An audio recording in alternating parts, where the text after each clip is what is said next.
Ne hale düştüm hayırsız elinden.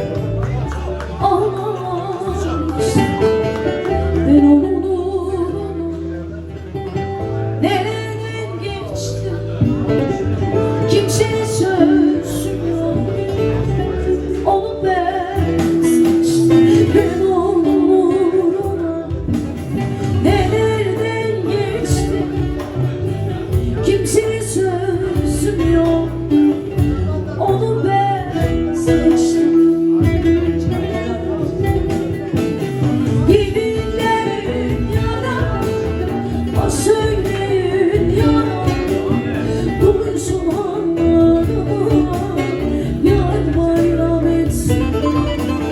Yeminlerin yalan, o söyleyin yalan.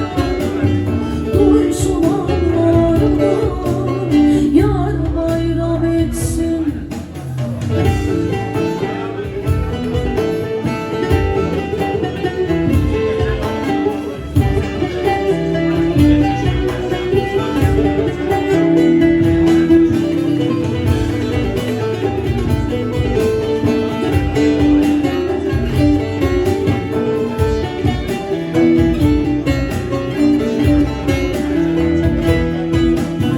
Artık bundan sonra baksın yoluna, kimi istiyorsa baksın koluna.